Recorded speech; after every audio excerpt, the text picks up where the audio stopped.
Alors, je suis ici à Helsinki, en Finlande, là où commence mon voyage en Scandinavie, même si la Finlande, c'est pas vraiment en Scandinavie.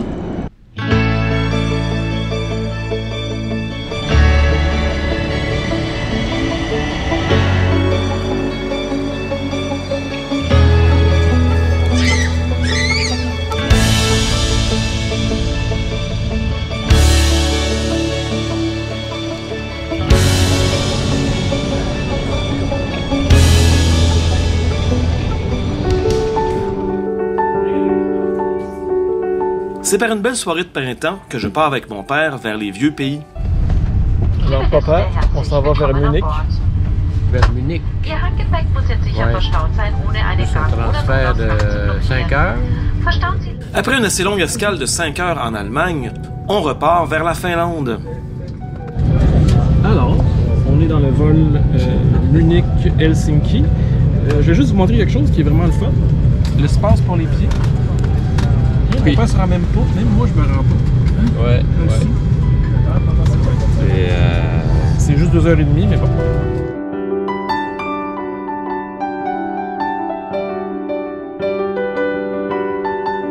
La première chose que je remarque quand je débarque sur le sol finlandais, c'est l'omniprésence des tramways.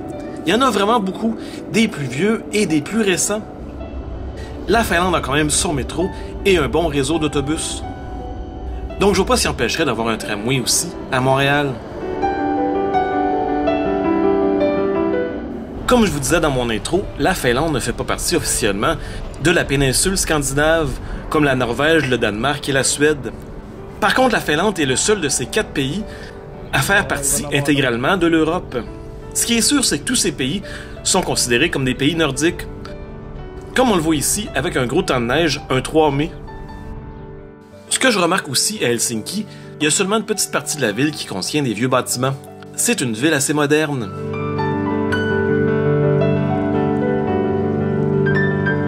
Un de ces assez vieux bâtiments, c'est la magnifique gare centrale avec ses très belles statues. Elle a été mise en service en 1919. Pour ceux qui prennent ni le train, ni le tramway, ni le métro, ni l'autobus, il y a ces petites trottinettes qu'on peut emprunter pour une modique somme d'argent. Vous souvenez-vous, on en a eu brièvement à Montréal. La plupart ont fini dans le fleuve ou dans le canal de la Chine. Helsinki est aussi une ville très artistique. Ces très belles sculptures vertes sont situées sur le toit d'un tout nouveau musée. C'est le musée souterrain Amos Rex. Toujours dans le domaine artistique, dans un parc en pleine rénovation, on a le monument à Jean Sibelius. Qui était ce Jean Sibelius? Eh bien, c'était un compositeur de musique classique. C'est donc un artiste de renom finlandais. Ouais, je peux pas dire que je connais beaucoup les artistes finlandais en général.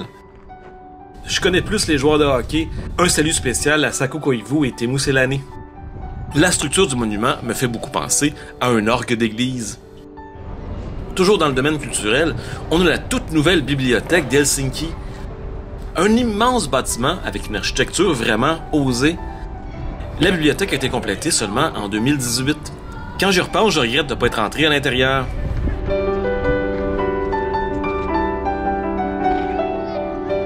On a visité à Helsinki, pas une, pas deux, mais 4 grandes églises. La première, c'est l'église évangélique luthérienne de Finlande, plus communément appelée la cathédrale blanche. Sa construction a été achevée en 1852. C'est vraiment une très belle église qui est comme sur un piédestal. De son parvis, on a une très belle vue de la vieille ville d'Helsinki.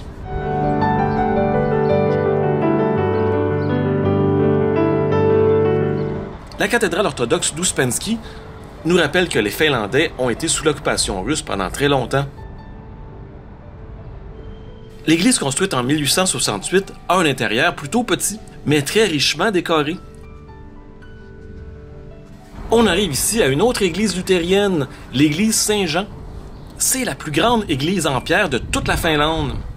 Et on calcule ça avec les places assises à l'intérieur.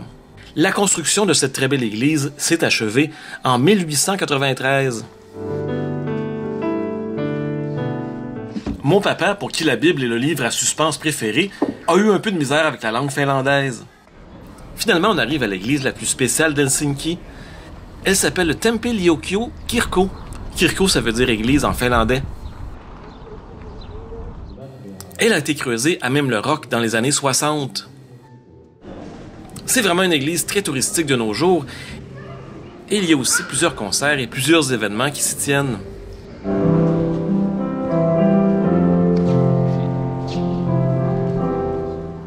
Ce qu'il ne faut pas oublier, c'est que Helsinki est située tout près de la mer Baltique.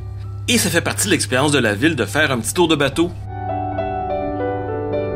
Dans ces espèces de ferries, on peut avoir une belle vue d'ensemble de Helsinki. Et ça nous fait remarquer que la capitale de la Finlande est vraiment une ville très touristique.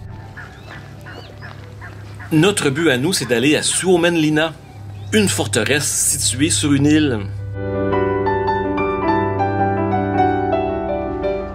Contrairement à tous les touristes qui se dirigeaient à peu près au même endroit, nous, on avait un guide bien spécial.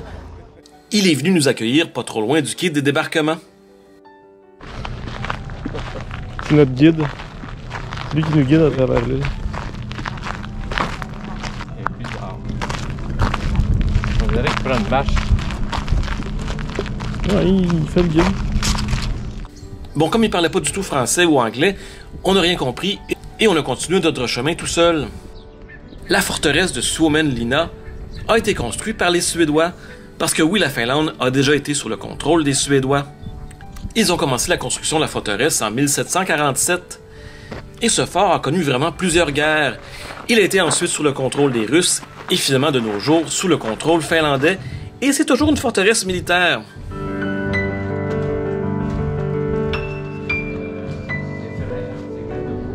Et c'est ceci qui complète notre tour de Helsinki. On se dirige maintenant vers Stockholm.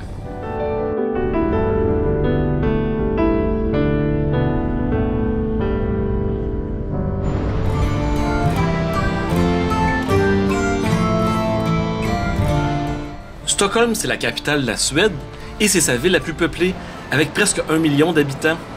C'est une ville qui est constituée de 14 îles, donc elle est remplie de ponts et de canaux.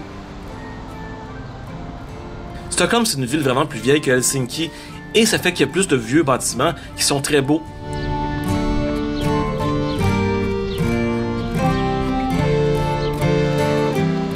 Bon, il faisait pas super beau quand on est arrivé à Stockholm, mais on a pu apprécier quand même le printemps et les arbres en fleurs.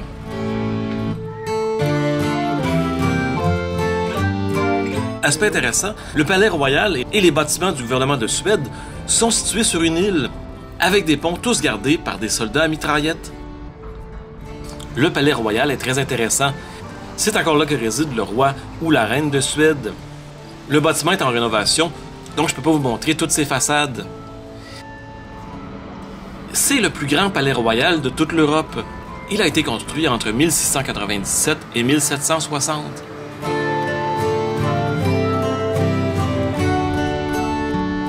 C'est juste un petit peu au nord qu'on retrouve le Parlement de Suède. Je trouve qu'il n'y a rien à envier au Palais Royal. Son architecture a vraiment beaucoup de gueule.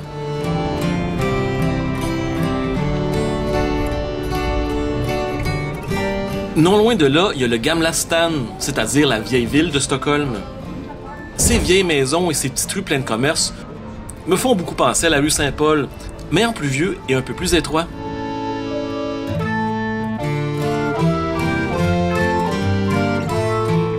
Alors, je suis dans la vieille ville de Stockholm, sur l'île de Gamla stan, l'île du vieux Stockholm dans le fond. Et puis c'est vraiment très très joli. Et sérieusement, je pense que j'aurais pris une journée de plus ici à Stockholm. Tellement de choses à voir. J'aurais en effet vraiment aimé parcourir plus ces petites rues du Gamla stan et ainsi découvrir plein de vieux bâtiments de Stockholm.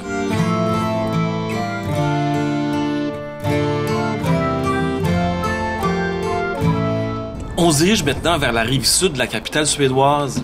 Et contrairement à Brossard, il y a quand même plusieurs choses à y visiter. Toutes les villes scandinaves qu'on a visitées sont en pleine rénovation, avec beaucoup de chantiers d'envergure. En tant que touriste, ça peut être un peu chiant de temps en temps quand même. Mais il suffit un peu de s'éloigner des grands boulevards pour découvrir une petite ville très résidentielle. Et évidemment, avec quelques églises. Vous vous demandez sûrement pourquoi on visite autant d'églises. Ben avec le prix de la vie aussi cher dans les pays scandinaves, L'entrée des églises est très souvent gratuite.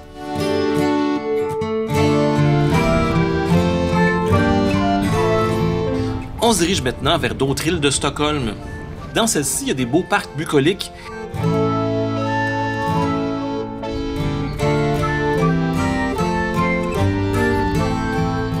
et un tout petit castelet dont, disons-le, on fait vite le tour.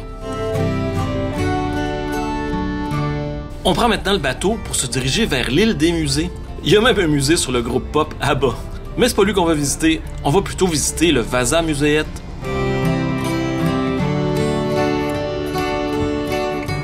Dans ce musée, il y a un énorme bateau en plein milieu et toute l'exposition est centrée sur lui. Ce bateau, qui a été construit en 1628, était supposé être un bateau fortement armé et qui allait transporter le roi d'un endroit à l'autre. Le navire était fortement armé et il avait un équipage de plus de 450 personnes. Malheureusement, il a été mal conçu. Il n'y avait pas assez de ballast. Donc, à sa sortie inaugurale du port, il n'a pas fait 1 kilomètre avant de chavirer et de couler au fond de la baie de Stockholm. Le bateau de 1628 est resté là pendant 333 ans et on l'a repêché dans les années 50 pour ensuite le transformer en musée. C'est vraiment une visite très intéressante autour de ce magnifique navire.